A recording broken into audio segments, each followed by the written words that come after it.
I'm going to go over something that I wanted to bring up about considering the source, as I have in the title, because a lot of times people don't do that when they go around looking for a scapegoat or an actual villain of some sort.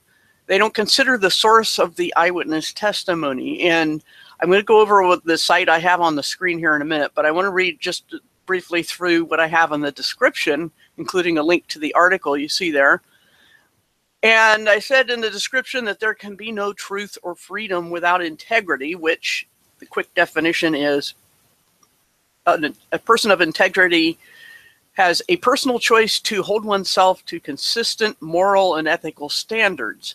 Where there is integrity, there is trust. This is the end of the quote. Where there is integrity, there is trust. Where there is trust, there's peace. And where there's peace, there's happiness. Don't blame the topic or some scapegoat, blame human nature. In other words, it's not because a person is religious or not religious. It's not because they believe the earth is old or young or round or flat or geocentric or heliocentric. It's because of people and how people are. That's why there's strife, and that's why there are always factions and infighting. In any group, there's always infighting.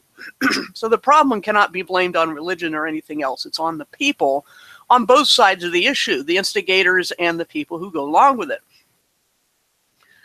And the problem, biblically, is that I have a few references here. The first is Galatians 5:15, but if you keep backbiting each other, beware that you don't consume each other. One way we can describe, especially the flat earth community today, is consuming itself. It's been something I've been saying for a while now, and this verse pretty much talks about that when people get suspicious of each other on their own side of a debate or controversy, they will consume themselves. The next one is Psalm 1:1. How blessed are those who don't listen to the advice of the wicked, who don't hang around with sinners, who don't take sides with scoffers. This is what I've been talking about before in other videos about where you draw the line as a Christian on your associations and partnerships. I believe that the Bible is very clear that you draw the line at people who are hostile to the faith, not simply those who reject it, but those who are hostile to it and spread lies about it. Especially, and it isn't a lie until they know it's a lie. And many people have been told certain things about the Bible after they had been telling misinformation. So for them to keep telling it is for them to be liars, and we shouldn't hang around with them. Another is from Proverbs 6:12-15. This is the first one was TGNT is the Gift New Testament. The second one is just my kind of consensus of several different versions, to put it in the simplest, most modern terms. And the third is something called the English Revised Version, or something like that. I forget what that one is.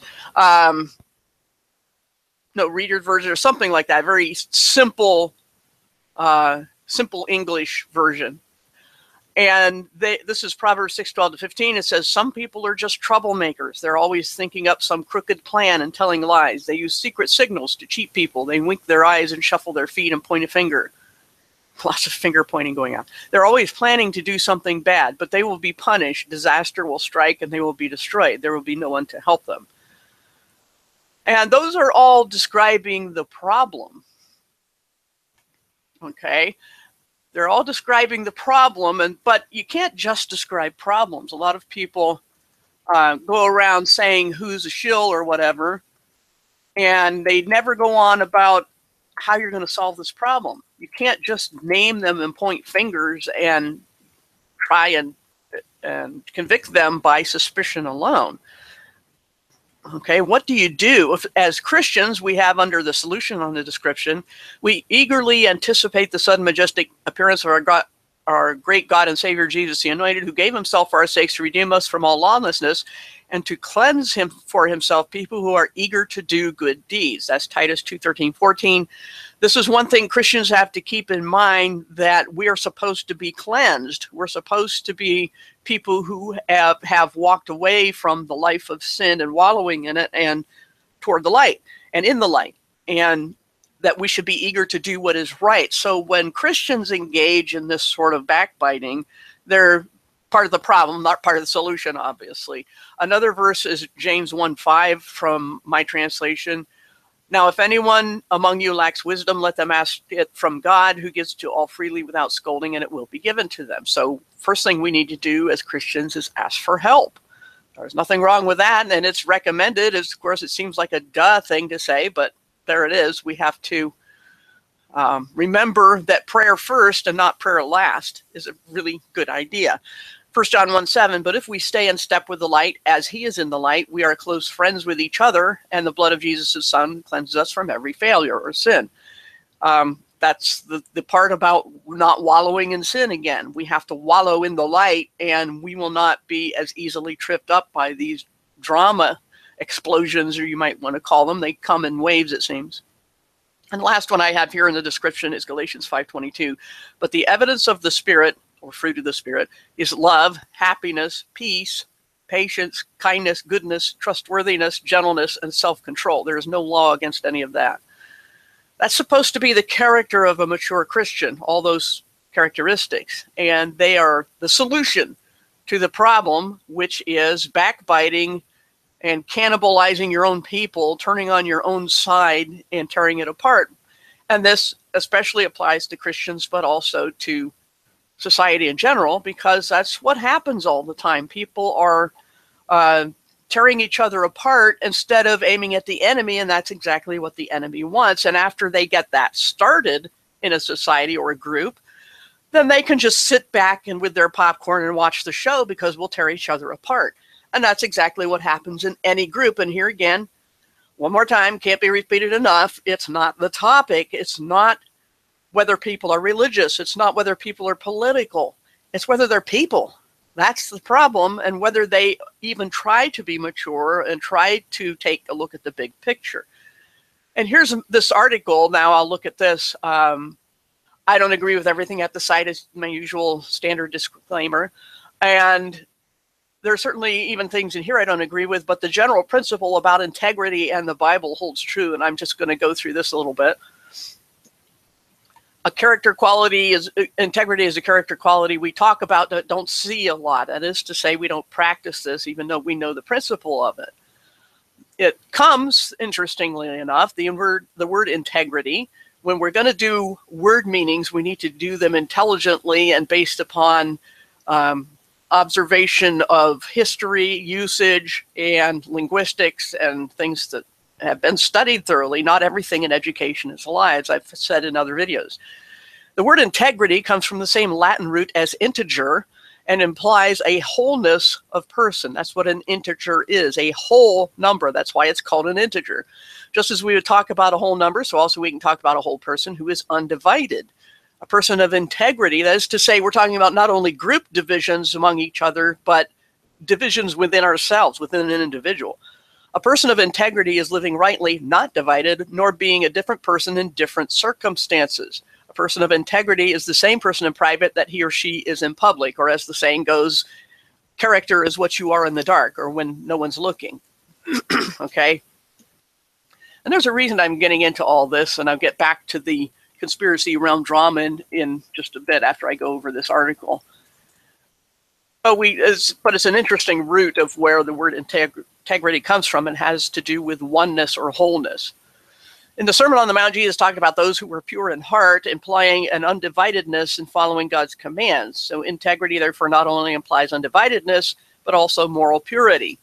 The Bible is full of references to integrity, character, and moral purity. Just consider just a few Old Testament references to integrity. 1 Kings 9:4, God instructs Solomon to walk with integrity of heart and uprightness as his father David.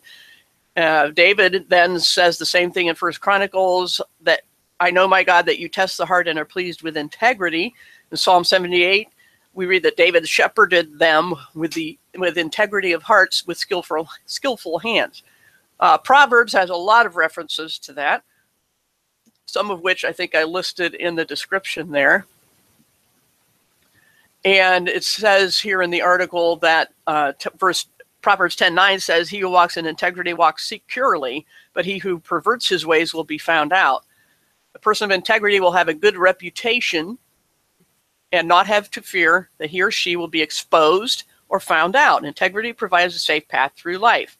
And here again, I could go, read in a lot of that to incidences going on in the conspiracy community, but let me just go through the article first and go back. Proverbs 11:3 says, the integrity of the upright will guide them, but the falseness of the treacherous will destroy them. Proverbs is a book of wisdom. The wise person will live a life of integrity.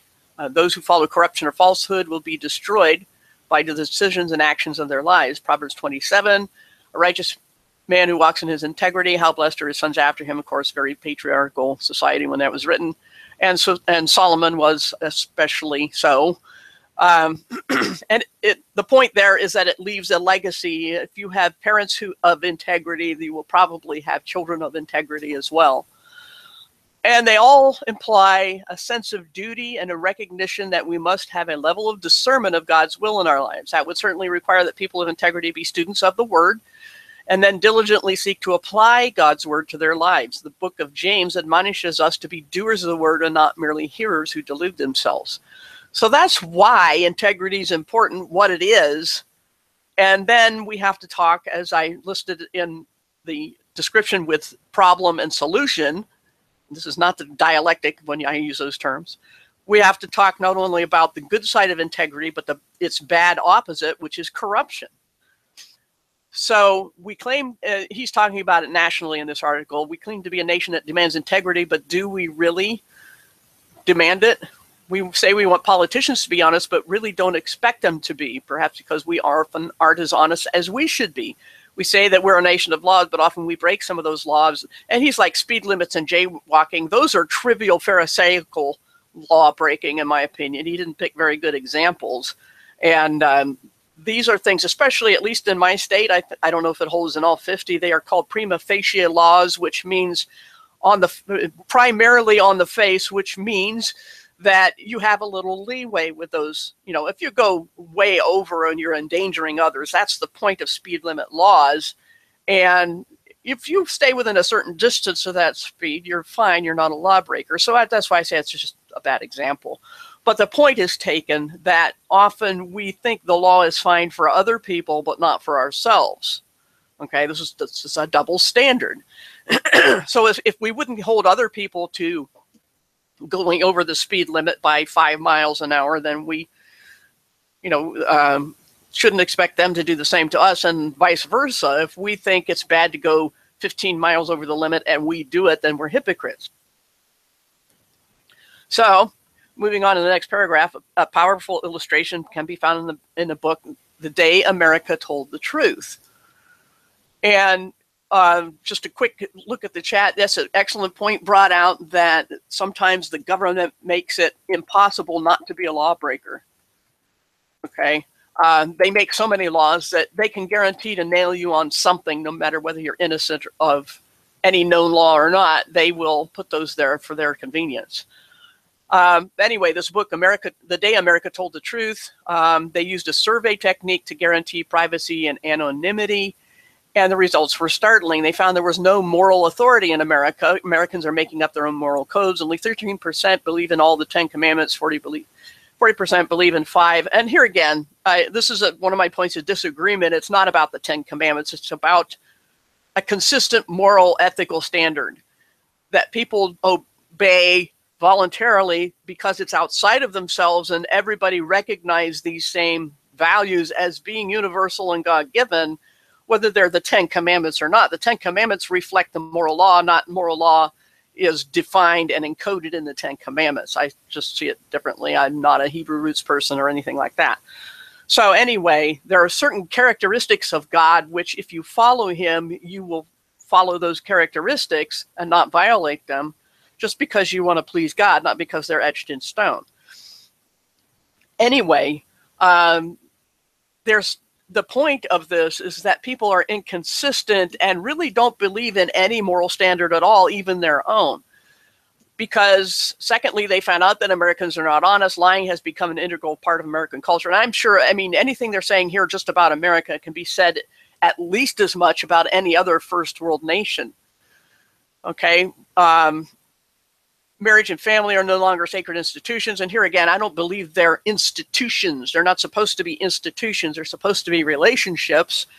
And if you're committed to a person, that is biblical marriage, because the Bible, as I think I've mentioned elsewhere on a video, has nothing to say about how to go about officially declaring a couple married.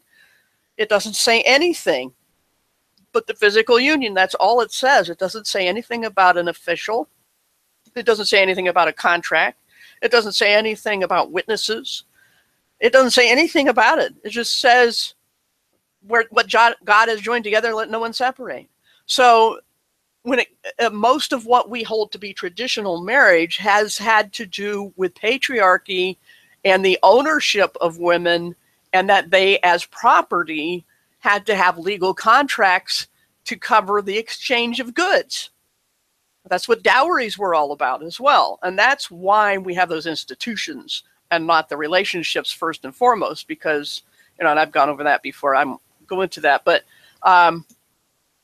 this is just one of the incidents this article is complaining about as being indicative of the corruption and lack of personal morality that people have, at least in America. They're using it as an example here. They found that the work ethic is gone from the workplace. We can thank a lot of malevolent forces for that. They play on people's laziness and entitlement sense, and they fan it into flame. So it's a dual responsibility, in my opinion, because of the welfare state, as had been learned and forgotten back in ancient Greece and Rome, and was warned again about in America, but ignored. Once you open the public coffers to public charity, it's a Pandora's box. I'm forgetting the exact phrase, but the meaning is that there's no closing that door once you open it, and it will be corrupted. So when you have the government being a charitable institution, it will become a corrupt institution in no time. So this is part of the problem. The other part is that people accept it. They take advantage of it, and this can be counted on as well. It's human nature, like I've been saying from the start here. So there's no work ethic anymore among most people. And even when people have jobs, they goof off a lot at work. That's not to say we should be slaves with our noses to the grindstone, like even some cultures today still have to some degree, but that people waste an awful lot of time at work in many cases. Sometimes there's not much work to do and you have to look busy. I understand that. But other times, I mean, you're required to be there, and if they don't give you work to do, what can you do? Other times, though, people have work to do, but just don't do it. They would rather not. And they would rather take the money and not work. So that's the laziness part. So they have a little bulleted list you can see here. Observing the Sabbath, here again, a point of disagreement. We are Christians. Nobody but Jews is commanded to observe the Sabbath. Okay. People have argued with me about that. I've been over that. Won't do that again. But stealing is a big deal. That's a universally held crime against society. Okay, so people, it seems 74% in America, among the people they polled, have no problem with taking something from somebody if they don't think they'll miss it. People lie when it suits them, as long as they don't think it's causing real damage. They cheat on their spouses, assuming their spouses would do the same. This is 53%. So that's a lot of people, but it's hardly a majority. But anyway, procrastinating at work is another point. And we've already gone over that thing about work.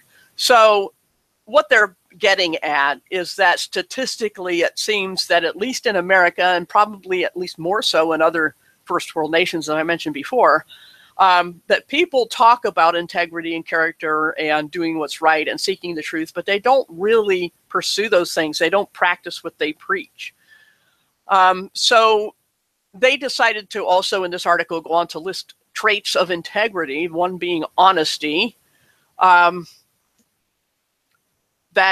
is consistent. And I would point out, even so, that even in the Bible, we have examples where technically we would classify God as telling a lie or engineering a deception in a way that would be wrong for us to do. And the one incidence of that would be when I believe it's, if I'm not mistaken, the incident, the time when the prophet Samuel, I think it was supposed to go down to the home of Jesse to anoint a replacement king for Saul. And he had to pass through a certain area. And this area would have had a problem with him passing through there, and would have suspected some kind of political motive. So the prophet goes, what am I going to do when I get to that spot? And God says, I'll tell you what, you bring an animal with you for sacrifice. And if they stop and ask you what you're doing there, you say, hey, look, I'm going down to Jesse's house to sacrifice this animal. You want to come with me? And they let him through. So it worked out that way. But why would God do that? It wasn't exactly the true motive of why he was passing through there. So that is what we would consider a gray area, and God is ordering his prophet to do that to guarantee the safety of the prophet's travel through the area. Now, God, being God, could have picked any other method. He could have just deposited him at the home of Jesse with, in an instant. We've seen him do that before in the New Testament with Philip the evangelist, but for whatever reason, he didn't do that in this case, and instead had a cover story made up.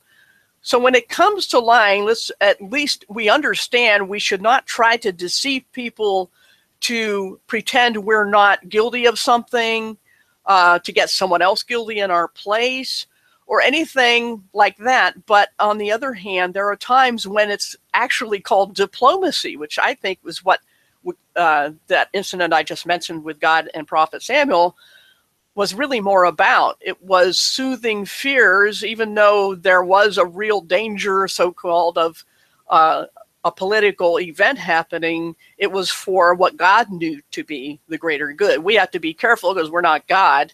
And honesty is, as the saying goes, the best policy.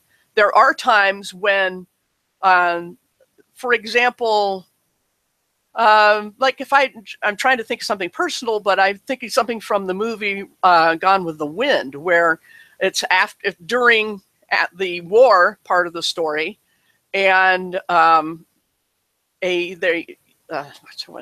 Scarlett and Millie are in the house alone. The other sisters are out working the fields because everybody's gone, and they're trying to scrape by. And this lone rogue Northern soldier comes into the house and is going to do something nasty, and Scarlett pulls out a gun and shoots him dead. And the other sisters start running toward the house to see what happened. And Millie, of all people, the meek and mild Millie, goes up to the window and says, no, it's okay. We just found a gun and it accidentally went off. Everybody's fine. So she lied. But it was for a good reason, that she didn't want them to be alarmed by the fact that a Northern soldier had wandered into their house, and they actually took him out and buried him with nobody seeing, and it was like nothing happened. And so sometimes a good cover story, even though it technically is a lie, does not have the intent to deceive, to do harm. So there are gray areas, but as the point of this article is, the gray areas are not to be the norm. That is to say, we can stretch that way too far. Okay, so we need to keep in mind that in almost all cases, absolute honesty is the best policy. Sometimes it can work to your advantage. And here's a story, a true story, as far as I know, from the story of someone named Corrie ten Boom. And she was she was Dutch, and she lived during World War II, and early on, she wrote a book of her experiences called The Hiding Place. And her house was a Christian house, and they were in the habit of hiding a family of Jews from the Nazis. And they had a little trapdoor under their kitchen table where if there was any report of German soldiers coming by, the Jews in the house would quickly run down into this trapdoor, and they would put a rug over it and then the table and sit around like nothing happened. And this worked for it. It was never found out. But regarding the honesty issue, and of course, just quickly, Corrie ten Boom and her sister were taken, and her family were all taken to the prison camps. This has to do with Holocaust denial. I would also agree that the numbers are off, but it did happen. And even Christians who harbored Jews to help them were taken away. Even though they didn't find the Jews in this case, the family was taken away anyway.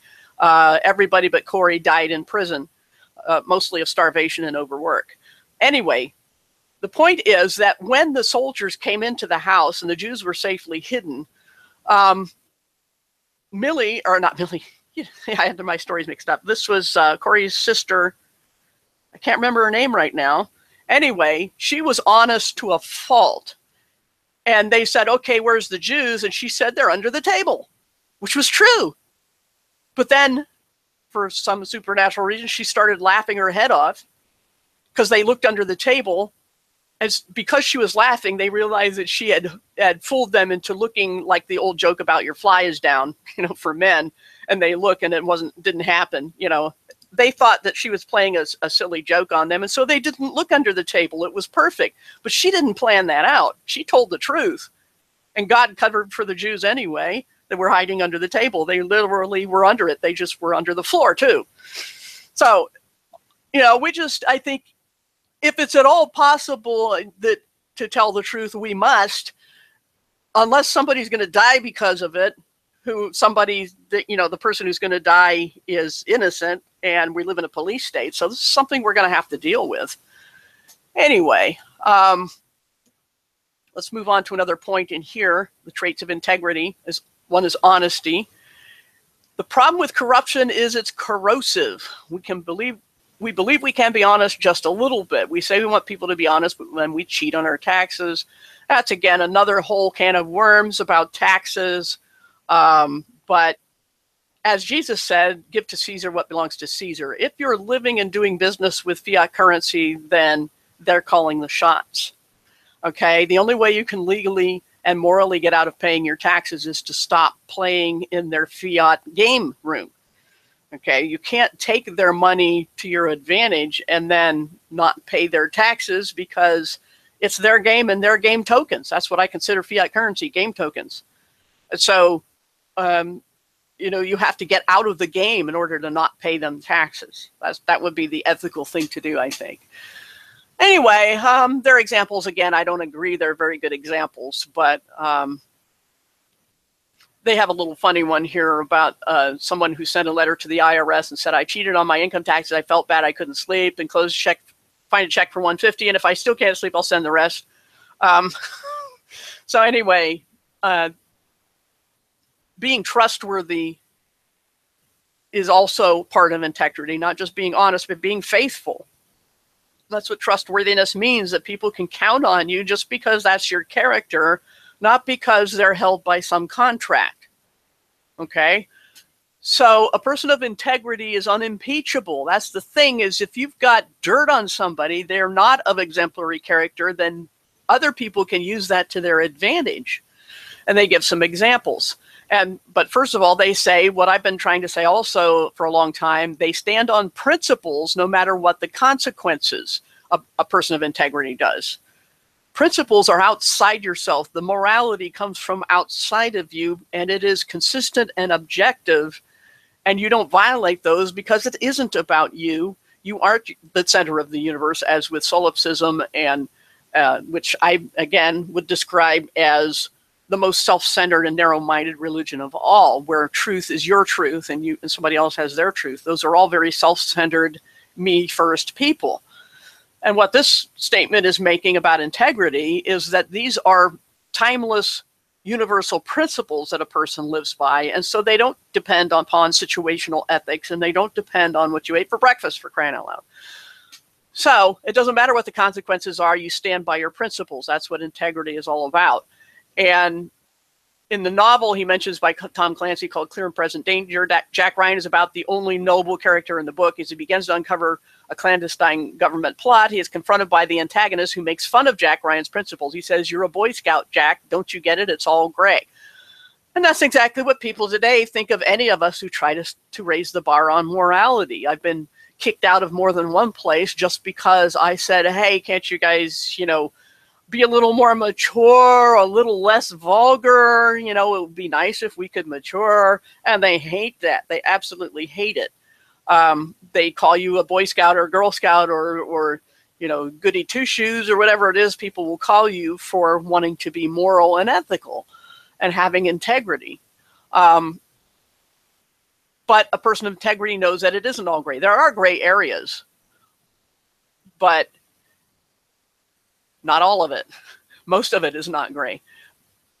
Okay, there are principles worth standing by and promoting. There are values that should govern our lives. We have a responsibility to follow God's law rather than the crowd. This is what we went over in my videos on New Testament books, the one on Acts especially, where the disciples were put before a tribunal and who asked them to do something against the will of God, and they said, judge for yourselves whether we should obey you rather than God. So these are principles beyond ourselves that don't depend on our personal safety or not. They're just there, and you have to follow them if you're a person of integrity. Okay? And this was something I mentioned also in the description about character being what you are in the dark or what you are when nobody's looking. Are you the same person regardless of the situation, regardless of whether anybody's watching?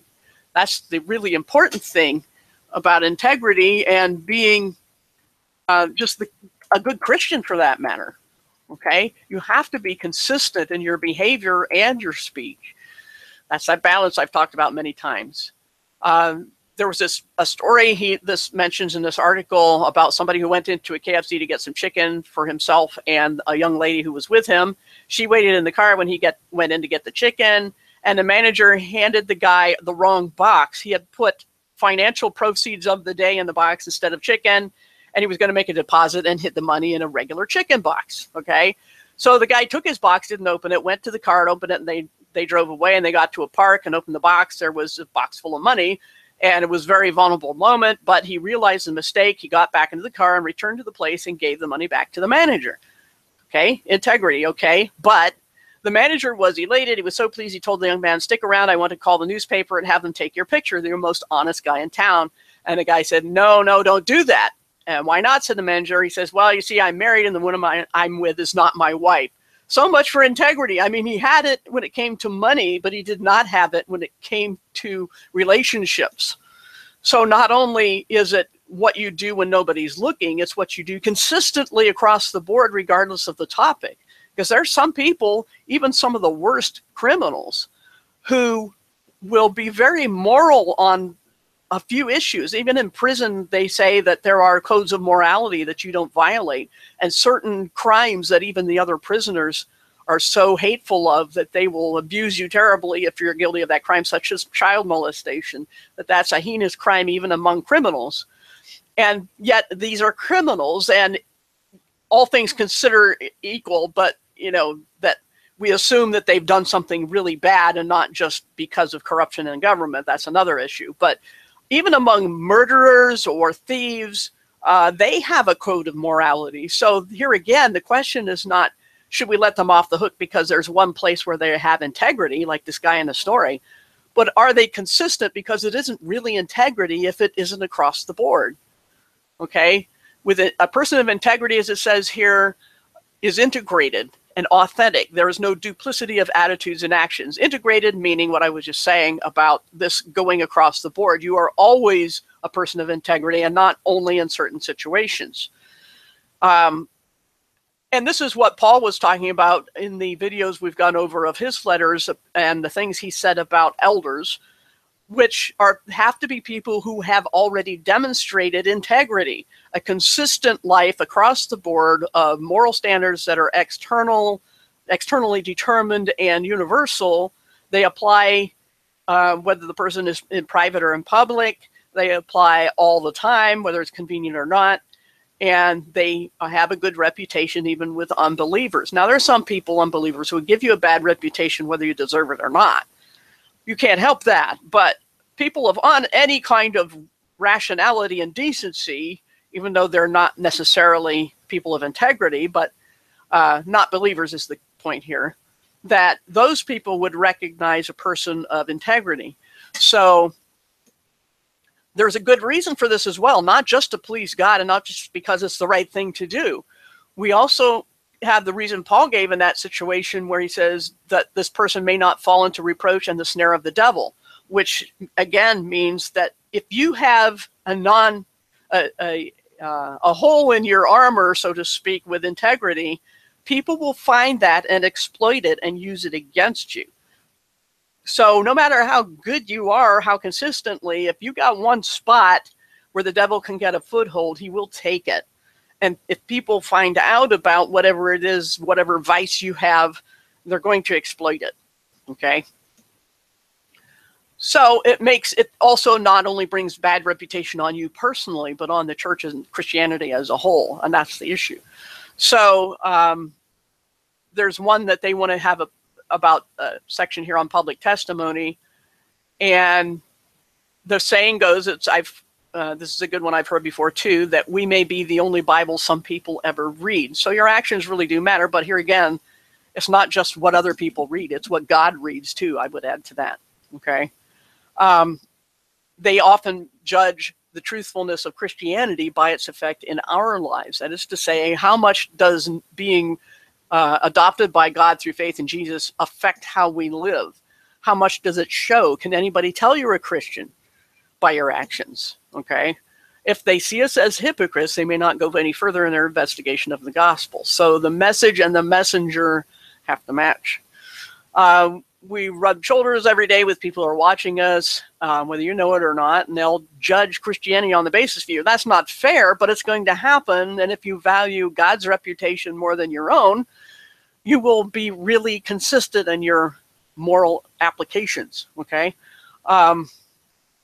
There was one incident where somebody was tested after a Sunday morning. A pastor of a church in London got on a trolley Monday morning to return to his study home downtown, and he paid his fare, and the trolley driver gave him too much change. The pastor sat down and fumbled the change and looked it over, counted it 8 or 10 times, and he rationalized, that God provided. He realized he was tight on funds that week and would be just enough that he needed for his lunch. He wrestled all the way down the trail, and finally he came to the stop and got up, and he couldn't live with himself, so he walked up to the trolley driver and said, "Here, you gave me too much change. You made a mistake." And the driver said, "No, it wasn't a mistake. You see, I was in your church last night when you spoke on honesty, and I thought I would put you to the test." So, you never know even when the test is going to come immediately instead of waiting till Judgment Day. But the point is that you will be tested and you will be found out if you don't live by your own principles. Okay? Fortunately, the pastor passed the test. Do you pass the test when unbelievers look at you in your life and wonder if the gospel is true? It's a convicting question. When we live lives of integrity, opportunities for evangelism and ministry surface. When we don't, those opportunities dry up. So we have to start somewhere, and to focus first of all on your own consistently, and then you will have something to go by, something to be confident about, I should say, when you're out in public. And here again, as we've gone over on the whole rest of the New Testament, the whole rest of the Bible, really, we are all going to slip up. We're all going to make mistakes. We're all going to look back on something and go, why did I do something so stupid or so harmful? And the point is not that you fall because you're going to, but whether you get up and whether you repent of that and turn away from it and try not to wallow in sin and recognize sin when it is such. Okay, so that's the point of that article. I mainly wanted to go over that. And let me go back over some things now. Let me take a quick look at the chat and then bring out some things that are more current and personal to the conspiracy realm, especially, it seems, in the flat earth and bald earth debate community, if you can call it a debate. Let me go back up in the chat here. And cheating in college, yes, is a big deal. The system encourages that sort of thing. They make it so people, instead of being educated, simply cram for tests to get a certain grade. They don't really know a whole lot. They just barely pass the test, either by cheating or by cramming. In either case, it's not education. And so in many ways, the system encourages people to teach, even outside of education. For example, a lot of people realize eventually that they can be better off on public assistance than by working a job and being a decent human being. And so the system makes it tempting to live off of the work of others. Now, it's gotten to the point where a lot of people have been forced by gunpoint. That's socialism. It's not really capitalism at all. by taxes to contribute to the life of the support of people who are extremely ungrateful, who can work but don't, who believe they are entitled to public support forever for all generations. And the people who are supporting them are really struggling, are bearing the brunt of all the expenses, medical or otherwise. And eventually it gets to the point where you think justifiably that why shouldn't I cash in on all the money that was robbed from me and live on public welfare? And that, again, I think is going to be a personal choice, because it is a great injustice. The government is evil in this regard, and many others as well. And going on welfare in that kind of a situation actually might be an act of defiance, because eventually the government will find out there's no more people to rob, and the entitled people will find out that that's where the source of their income had been, and they destroyed it. And they're just stupid. But people don't learn lessons, and I wouldn't do any good anyway. But I'm just saying how systems tend to foster an environment where integrity is punished. That's how it goes. Let me look some more in the chat. Let's see. There are, of course, powers that be on earth and powers that be in the spiritual realm that direct the powers on earth. And so we have to consider that when we talk about how long ago some of these things started. And they started from the Garden of Eden, essentially, but really get the forces of evil of both kinds get better at it as time goes on. And that's why the Bible says that in the last days, evil people will become worse and worse. And that's exactly what we're seeing today. Let's see what else in the text, in the chat, sorry. Yeah, there was a shooting in a church in Texas. How many churches have been shot up and nobody bats an eye? But if it happens in a mosque, then all white people must die. That's how it goes. Christians and white people must die because something unjust happened to people who were not Christian and not white, and or. But if you shoot up a church and you're a white person, it'll be in the news. If you're not a white person and not a Christian, it will not be in the news. That's how it goes. Let's see. So they're very selective too in their alleged moral outrage. They really don't have any concept of what morality is. It's just what they think we'll buy, and that's how they do things. Let's see. I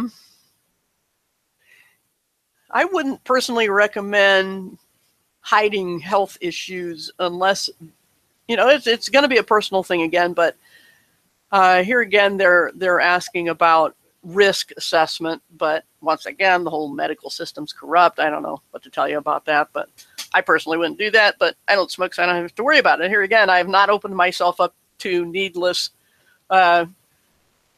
footholds of the devil as much as I can avoid that, because I don't have any visible vices, any vices that are doing harm to my body or anything like that. I mean, I eat too much chocolate. I freely admit to that. I eat too much chocolate. But so anyway, I don't think that's on any health list or anything. But if they said, "Hey, do you eat too much chocolate?" I go, "Okay, define too much." I try to push that as far as I can. But anyway. Yeah, I also, as far as True News goes, let me grab the link to my site that I made to replace Farcebook or Faceplant or whatever you want to call it. And I know I don't tweet, I don't do any of that. This is my social sharing site. It used to be it had a feature that made it really easy to share things like you would on Facebook, called Press This. This is WordPress, and they had a feature called Press This, which would allow you to do sharing, basically. And they just took that away. I don't know why. Maybe it was a security risk, but there are other ways I found out that you can put a certain link in your browser that will take you to a place that does that for you anyway. So, but that's what I do. That's my social True News site. And even then, mostly I've been getting news from a site called Zero Hedge, but even they, a lot of times, drop the ball on certain things. And quite frankly, the comments on most of their articles are shameful in that some are informative, but some mostly are very anti-Semitic, very sexist and racist. The comments are really ruining the place. Although they do make, some of them make good points about an article, and I think they should be kept in for that reason. that a lot of people point out the flaws in the article, which is very valuable, and that's why I keep reading that site. But again, there's a lot bad there too, and you have to be discerning. So anyway, that's my social site, and I'm just going to go back over this article on integrity one more time, as I said, just to go over a few things that are applicable to issues that are more current and more personal. Although they don't involve me personally, I'm watching this go on all around me in the flat earth community, which, you know, if anybody else is watching this from outside of that, they may hear those words and run away screaming. But as I have always told people, at the very least, regardless of what shape the world turns out to really be, there is ample evidence that the powers that be are lying through their teeth every time they open their mouth, and that the important point is who the creator is, not how or what was created. Because I have seen, you know, I've been in the creation evolution debate for decades, and I've seen nothing like flat earth to open the door to people believing in a creator. So Christians need to be in that community showing people who the creator is, because all of them, almost all of them, not everybody without exception, but a great majority, seem to be running toward a syncretistic, new agey kind of Babylonian religion, Gnosticism, Luciferianism, every ism you can think of but Christianity, which is why I call it ABC, anything but Christianity, that people are running to that and saying either that the creators are benevolent or malevolent. And I believe they're being set up as a Truman Show kind of an illustration to believe that the creators are doing something they shouldn't do. And so when Jesus comes back, they will be against him. And that's what Christians need to be in the flat earth community to fight against. It's not whether the earth is flat, but who the creator is. That's our primary responsibility, is to know who created this realm, not how they created it. The mechanics are not that important. Okay, they are important only insofar as they show that we're being lied to, but they're not as important, anywhere near as important as knowing who made it. I don't know how God does a lot of things. You know, I'm not going to understand it, but I can understand who God is and what he made and why and how it went wrong and how it will be restored. That's the message of the Bible. That's the message of Christianity, which is, you know, God created good things. People handed them over to Satan, who made it all bad and corrupt. And then Jesus came to pay the price to redeem it. And eventually those of us who are trusting him by what the Holy Spirit given to us at the moment of faith, which is called a deposit, not the whole thing, but a deposit guaranteeing what our inheritance is. Jesus will come and make that all right again, and he will take down the powers that be. But in the meantime, as Christians, as a community within a community, our job must be to faithfully represent the true creator. And we're not doing that. And we need to have this integrity that I've been talking about the whole time. We need to consider the source. And starting with ourselves, we need to consider what kind of people we are, what kind of message we're bringing. And then we consider the source of creation, that being God, the God of the Bible, the God, you know, Jesus who rose from the dead, that source. And then in the normal sense of the term, consider the source, we have to judge the person making accusations with discernment, not judge them to condemn them, but determine for ourselves whether this person is a trustworthy witness. What I've been seeing all the time lately in the flat earth community is charges being thrown in all directions, but it's almost impossible to choose sides because people on both sides lack integrity. Okay?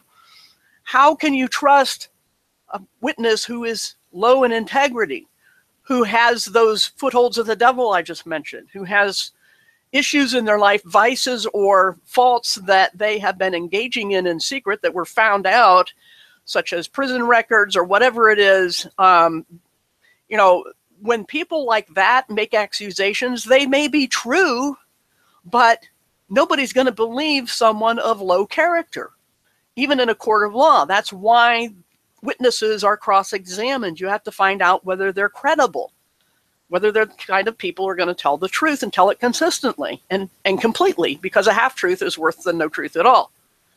Okay? So we have to consider that when we hear all sorts of charges being thrown in all thrown in all directions. In the flat earth community, any other community at all, when you hear a charge being made, consider the source. It matters whether the person making the charge has integrity, just as so many of those priests and pastors who have been found out that were speaking out against, for example, gay marriage, were engaging in it themselves. They are a terrible disgrace on the church, but even on society, and they show that when a person is often outspoken about something, that person, the first place you need to look if you're going to examine whether they're a credible witness is their own personal life. Do they practice what they preach? And this, again, I'm talking primarily to Christians, but even non-Christians of any integrity understand that this is something that is tearing up, this lack of integrity is tearing apart society and tearing apart every group within society, okay? Character matters. And if the people who make charges are not of high character, then you're only going to be like, just picture a room full of cats chasing laser dots. Nothing will be learned of any value. Even though there might be truth to the charges in any particular case, it isn't wise to listen to the person making those charges if that person themselves has so many egregious faults that you can't even, that they're not, can't be trusted. And this is the problem. We'll believe anybody if we happen to like them at the moment. And later, I've seen it all too often, people will turn on that original person when a countercharge is made. And they flop around like fish on the deck because, it's just whatever sounds good at the moment. There is no external, consistent, universal moral standard to go by. And so they just flop around. They're, as the Bible puts it, blown around by every wind of doctrine or tossed by the waves of the sea. You won't find truth that way. You won't find fact that way. You won't get anywhere on your path. You'll be running in circles forever, running through a maze with no clue about where the end is or whether you even care if you find it. All you know is at the moment somebody is making a charge and it's a juicy gossip, and so you eat it up. And this is backbiting, as I mentioned at the start, about those Bible verses that are in the description about tearing each other apart. This is what's happening, and this is why. It's lack of integrity on the part of everybody involved. So when one person accuses another, even though the charges may be true, as I said, the person making the charges really makes it impossible for anything to be done about the person who is being charged. You know what I'm saying? You have a situation where people are getting off the hook for things they really did that were bad because the people accusing them are just as bad. That's why character matters. That's why people need to be the same person they are in public that they are, same person in private that they are in public. And there are a lot of things I'm hearing that I cannot verify, but I try to pick credible witnesses in choosing, because it's almost impossible. Charges that other people, that things that you hear, rumors about what other people are or what they do, or whether there's this big cabal. You can, we have the macro and micro levels of this powers that be idea, this pyramid, okay, pyramid of darkness, you might call it. We know this in the world at large. We know that there is a pyramid structure of evil people. You put that together by investigation, and you cross-check the facts and the people making the investigations, and you find that yes, indeed, there is this pyramid. Satan is at the top, absolutely, and under them are this, maybe this Council of 13 and so forth, and you go down to the widest base, the people at the bottom who are just useful idiots as far as the top is concerned. Well, we have that same thing in microcosm in every group you can think of, just about, and the conspiracy realm is no exception, and Flat Earth is no exception.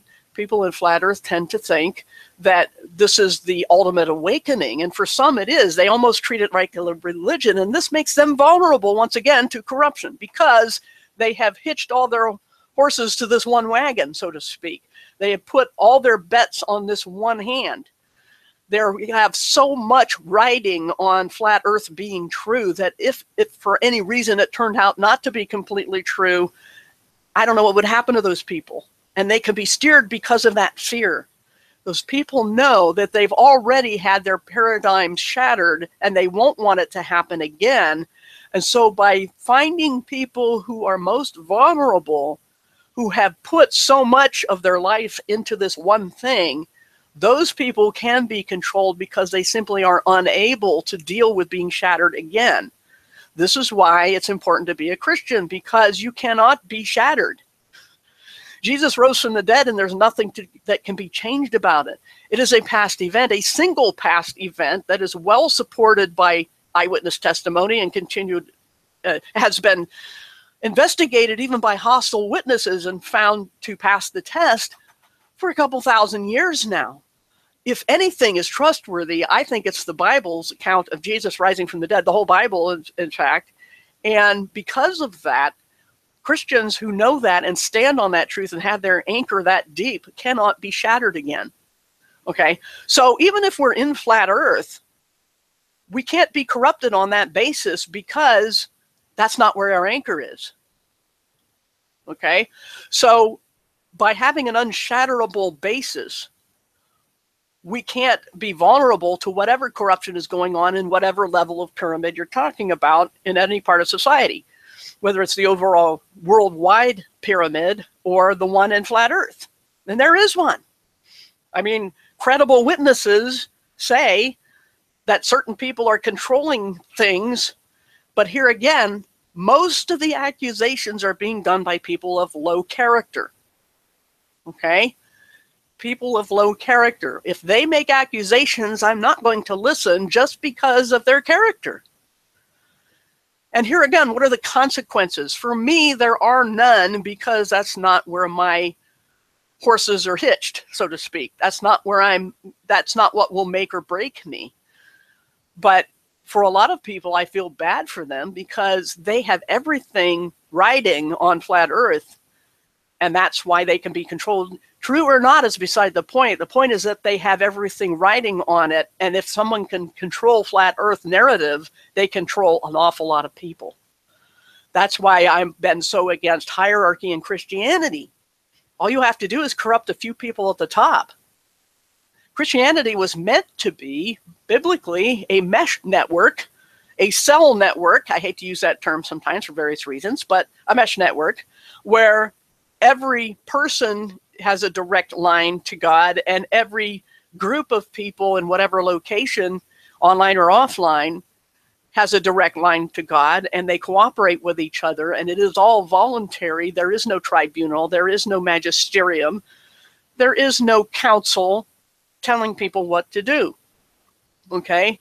Even the so-called head pastor or having pastors in authority over you to keep you in line, that does not work. In fact, it is detrimental because, as church history shows, that when error creeps into the church, it most often comes from on high. It comes from the cabal at the top or the preacher at the top, and not so much from the people underneath, because they'll go wherever they're led. It's like they are on a fish on a hook. All you have to do is control the line, whether that's one person or a group of people. So back to this thing of the specific flat earth community, which Christians need to be in once again, because we need to tell people who the creator is that they are supposedly now looking for. All these suspicions about who is what and who is controlling who and what the structure of the pyramid is and who's on what level. We're never going to know that completely. A lot of us have our suspicions, but suspicions should be based upon credible testimony. So be careful who you listen to, okay? And understand that you still can be fooled. Even if you pick good witnesses, you still can be fooled. So then you have to ask yourself what the consequences are. And here we get back to where your anchor is. But even aside from that, the fact that you as a Christian with a deep anchor cannot be shattered, aside from that, you have to decide whether a supposedly bad person doing nefarious things behind the scene and controlling the thing is going to have any effect. Because, as I often tell people, you can't be led astray without your permission. You can't be controlled without your permission. Okay? Now, there are people who fool. I mean, the Satan fooled Eve. He had to do that in order to get her to fall, whereas he didn't have to do that to Adam. But The point being that sometimes people are the victims of a plot. I'm not saying that that never happens, but I am saying that if your anchor as a Christian is where it belongs, then you don't have such a stake in finding out who's what in the pyramid. You know what I'm saying? I don't know if I'm explaining this clearly, but the point is, as far as a lot of you know in the chat what I'm talking about, is that all I can say is, in my opinion at this time, based upon testimony I consider to be credible, that there is a pyramid, first of all, that people are rarely what they appear in public, that the more followers a channel has, the least trustworthy they are, that it's just a matter of statistics and probability here. I'm not saying there are no exceptions, but I'm just saying, since we don't have absolute concrete smoking guns yet, that it's wise to err on the side of caution and consider who you're listening to, consider what kind of behavior they have, and even if you've managed to find several people from different perspectives who all corroborate the evidence, you have to ask yourself, what are you going to do about it? Are you going to do an expose video? Has that worked yet by anybody? I don't think it's working. I don't think exposés are working. I think it's better to just not follow people that you suspect of being somewhere on that pyramid. You know? So a lot of things are going to have to be up to personal discernment, but make sure that as a Christian, your personal discernment is based where it needs to be based. And everything is secondary to the anchor being in the risen Jesus and our relationship as adopted children of God, because that paradigm cannot be shattered, but anything else can be. So this is why a lot of times I've seen, for a lot of Christians, gone through some amazingly terrible situations and come out of it, and you just stare and wonder at the people going, how are they not, just crying all the time for the rest of their lives? Or how are they even getting up out of bed in the morning after what happened, And that's how it goes. I'm sorry, just one moment of silence. I have to answer the phone.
Okay, back. Sorry about that, especially for people watching this later.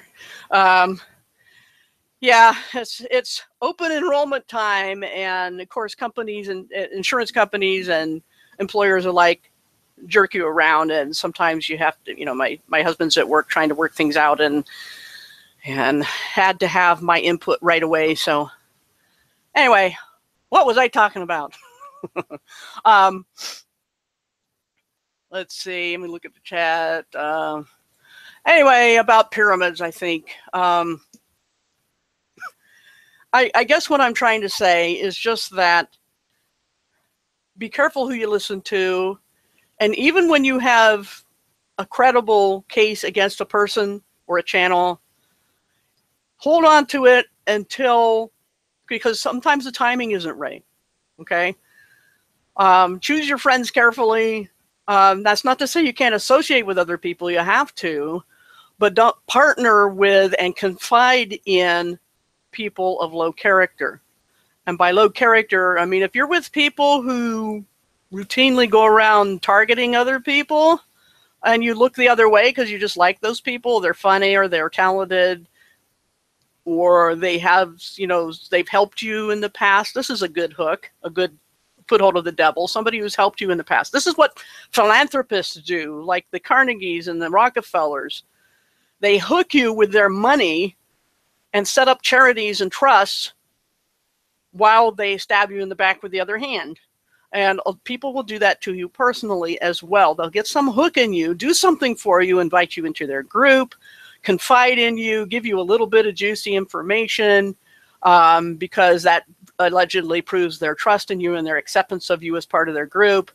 When you find out down the road that at least some of those people were working against you the whole time and laughing at you behind your back. I don't know how many people I've caught in chats who decided that, you know, you're okay as a Christian and all that. We don't have a problem with you. You're awesome. And then later you find them in the chat calling you a religious nut job and brainwashed by religion and all these other things. So what people appear to be is not what they really are. You don't know what they really are unless, you know, you see them in all situations, which you're not going to do online especially. So all I'm saying about all the current self-destruction going on in the flat earth community, the people eating each other while the trolls who started the process sit back and eat their popcorn and laugh at how we're destroying ourselves. You know, the problem is integrity, and the problem is gullibility, being too quick to believe something you hear. And the problem is also ultimately, as we Christians would say, that people are lost without Christ, and they will be tossed around. And there are wise people who have not been Christians. You know, nobody's denying that. But I think we have another layer of protection that cannot be breached. And we as Christians need to use that and make sure we have all our armor in place, as Ephesians, I think it's chapter 5 or 6 puts it. I think it is chapter 5, where it talks about the armor, the full armor of God.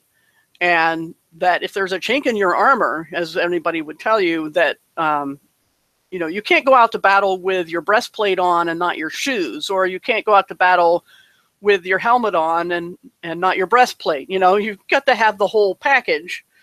And as Christians, that means you need to have that anchor set deep, and you need to leave it there consistently, and you need to keep your nose in, especially the New Testament, to check your behavior and to make sure you haven't drifted off course. But most of all, also to listen to the Spirit and listen to other Christians, and be a community of Christians before you can be a community of Christians in other communities. That's the whole point. So integrity matters, character matters, and if people had that and applied it and were discerning about who they listened to, there would be far less self-destruction going on in other communities we're involved in, as well as our own. So you all, like I said, many of you in the chat, and maybe some who might possibly watch later, understand what I'm talking about. In the flat earth community right now, it's absolutely shattered by suspicion, by half-truths and incomplete cases. And the question is, what's anybody going to do about it and to solve the problem? And where is flat earth being led? In my opinion, it's always from the start been led away from the creator. That's where it's being led, away from the creator.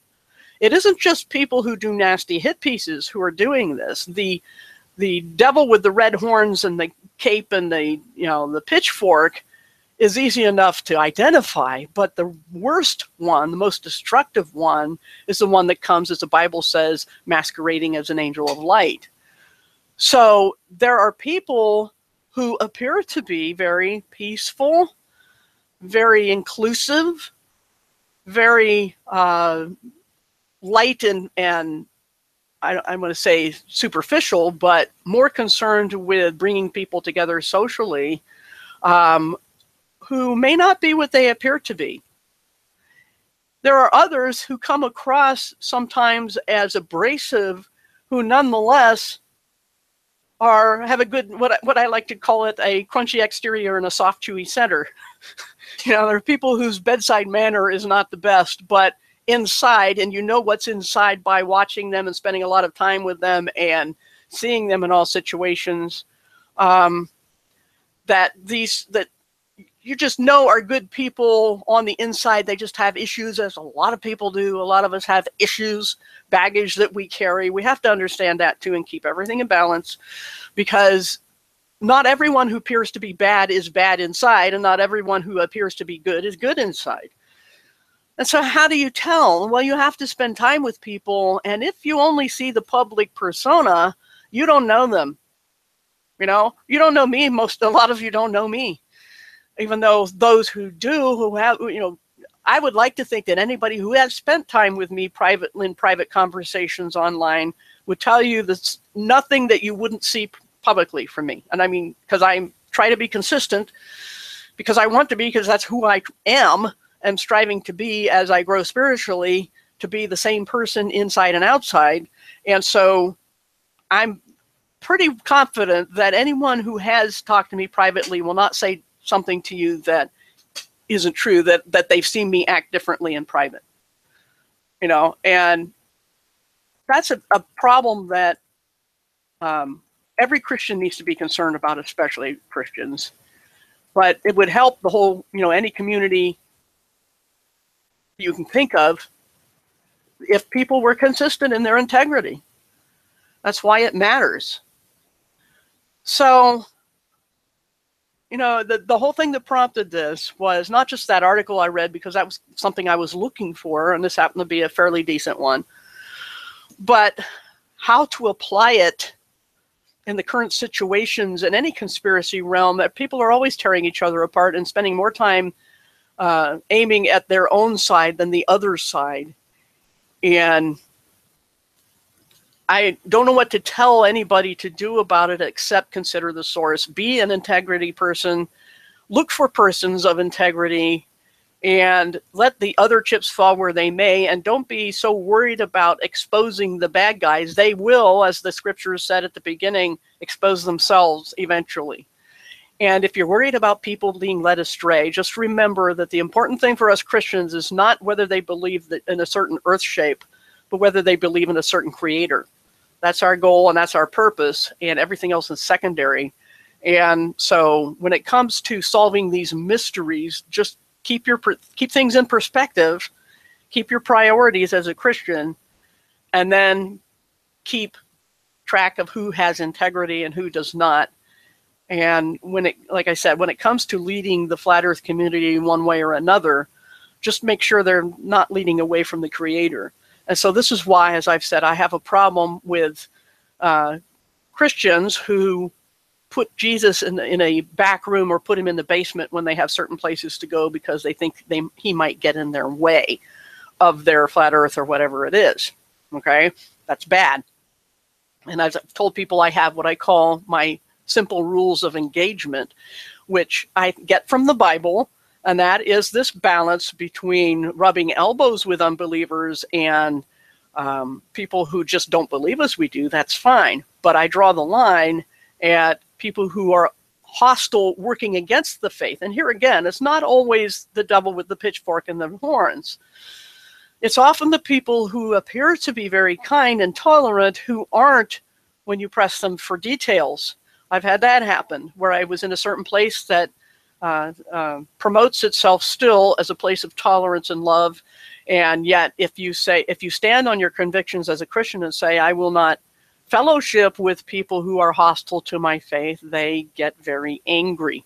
And that reaction, and we've gone over that before, that to the people of the world, Christians are the aroma of God. To some, we are the fragrance of life. To others, we are the stench of death. And you can tell which person you're talking to by how they react. This is not to say they'll always react that way, but that at the moment, they're not open. And you shouldn't waste your time throwing, as Jesus said, throwing pearls to swine. That was his term. And he's talking about don't plant seeds on concrete, basically. He's saying that these people that you do this to are often the kind of like animals that bite the hand that feeds them. There's no point to it and will only hurt you and will not do anyone any good. So instead, Jesus is saying, look for people who are open. Okay, and when it comes to fellowshipping and partnering with people in any conspiracy realm, I, as a Christian, think it is wrong to fellowship with people who are hostile to the faith, or Christians who would make that compromise, you know. So I guess I pretty much said what I've been trying to get across. It's not always easy, but just trying to give at least the Christian community some kind of perspective on all the drama going on. But just be careful who you trust. Be careful who you align behind. And sometimes I think it's like a scene from Star Wars, from Return of the Jedi, where they've stolen a small Imperial shuttle, and the small raiding party is in there, and they've come near to the group of Imperial vessels, and they're waiting for permission to go to the moon of Endor. And Han Solo says to Chewie, keep your distance, Chewie, but don't look like you're trying to keep your distance. You know, sometimes you have to do that with people you're not sure whether they're hostile. You have to watch them or listen to them for a long time to see whether they're actively working against Christianity. But you kind of have to keep your distance in that you don't align too closely and then get yourself into the situation where it would be painful to leave. As Christians, we always have that tightrope to walk. And we always have to try to do the best we can with limited information, but at the same time, be careful who you associate with, who you support. If you're going to throw money at causes, better to give that to the poor. We're starving right here, right now, and the shape of the earth is not going to help them. If you have money to burn, I burn it there first. And then if you have extra, to give to your charitable giving, then maybe put it towards, say, a balloon launch or something practical like that. People who make promises of things that sound good that so far have not panned out, look at the track record. And I would always, if you're going to give money, here again, wait and see what they've done with the first round of giving. People do this with Christian organizations all the time. They're like, why should I give you money? What have you done with money in the past? So why not do that with flat earthers? So as far as just one last look at the chat goes, because I think I'm repeating myself now. Identifying as a Christian, well, you have to be one. And the Bible's very clear about that. A Christian is someone who believes that Jesus rose from the dead. That is the gospel. And they put their trust in Jesus to reconcile them to God. And this reconciliation is being adopted as God's child. And then there are certain things that naturally should flow from that, which is to be grateful and to live to please God. And how do you know what pleases him if you don't hang around with other Christians or you don't read the Bible, especially the New Testament? You need to know what pleases God and act like a part of the family. Okay? So if you're going to call yourself a Christian, you have to be one. And to be one, you believe Jesus rose from the dead. You believe it for the purpose of being reconciled to God, and you are grateful as a result because you've been adopted. That's what a Christian is. So identifying as that's what that means, to identify as a Christian. It doesn't mean you believe Jesus existed or that he had good teachings or that the Christ is an ideal. I cringe when people say the Christ. Or the Christ consciousness. There is no such thing. Jesus, the Christ, the Messiah, the anointed, they all mean the same thing, is a promised descendant of Abraham, a literal promised descendant, and that this person is God in the flesh who died for our sins and rose again. That's how you identify as a Christian, okay? There's just no two ways about it. People, misunderstand because New Age teachings that there's something called Christ consciousness or that Christ is an ideal. No, Christ is a person, an entity, God, the true creator. And so when people talk about Christ as being a consciousness, they're absolutely twisting, deliberately or not, knowingly or not. That's what's happening. That Jesus is a real person and really God who died for us. So that's how you identify as a Christian. Yes, it is very exclusive. The Bible is very exclusive. Jesus is very exclusive. He said, I am the way, the truth, the life. No one comes to the Father except through me. That is extremely narrow and exclusive. But here again, no more narrow and exclusive than solipsism, which most people are turning to these days, where they believe that truth is their truth and everybody has a personal truth. That is the most narrow-minded religion. But Jesus' claim is extremely narrow as well, that he is the way, there is no other way, and that this necessarily excludes everything else that claims to be true. If it doesn't line up with Jesus, if it doesn't believe that he rose from the dead, then that's what is the definition, of what is not, what Jesus is not. Anyway, as far as comments, I can only go by what they appear to be saying. I can't read people's minds. But, you really didn't explain what you meant by one does not exclude the other. Jesus' claims are very exclusive. There is no Christ consciousness, if that's what you meant. There is no Christ consciousness. As the phrase goes, it usually just means the ideals that Jesus exemplified. That's not a real thing as far as anything to do with the Bible or the word Christ. I mean, the word Christ is a title. It means Messiah. It means anointed one. And you can't have a consciousness of that. I mean, it's a particular individual. So you can know about Christ and you can belong to Christ and have him know you, but that's as far as it can go. That's the New Testament definition.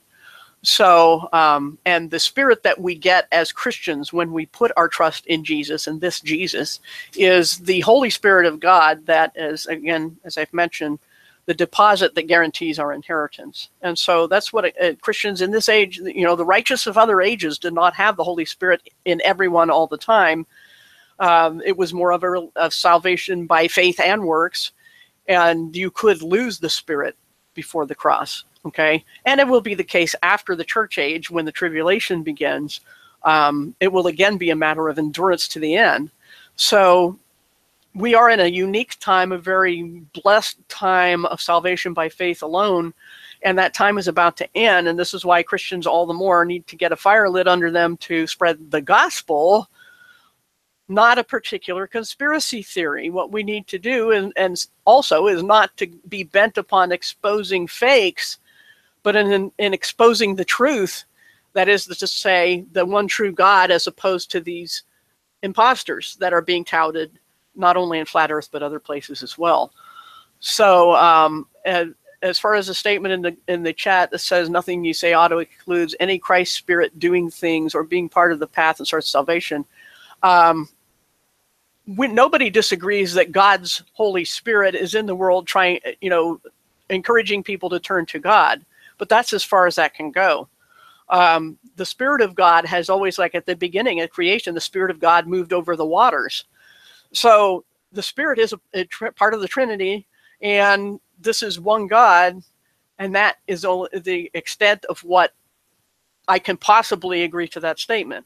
There is no other Christ Spirit. It is the Spirit of God, the Holy Spirit. That's the only Spirit. There is no separate Christ Spirit. There is one Spirit of God, and only Christians have this Spirit within them in this age. But the Spirit also reaches out to others, and that's how people get saved. The Spirit reaches out to everyone, but not everyone responds. It's a matter of free choice. So, but I don't like to have terms too confused as far as the biblical definitions, because then people come to the Bible really confused about who Christ, when they see the word Christ or they see the word Spirit, they may be confused, and that's what I'm trying to avoid here. So anyway, I'm pretty much done talking about integrity today, and I'm hoping that this can be applied to current situations raging in the conspiracy community and tearing it apart. Here again in the chat, you have to know which Christ you're talking about. You can't just say Christ. You have to say the Jesus who rose from the dead, that one. That's the only true one. So we have to be careful which Jesus, which Christ we're talking about. There is only one real one. Anyway, I'm going to shut down because I'm done talking about this. And I can't guarantee anymore I'm going to run every morning. I have to have something to talk about. And this time I did. So when I do have something to talk about, it'll be this general time of day. And thanks for coming again, and we'll see y'all later.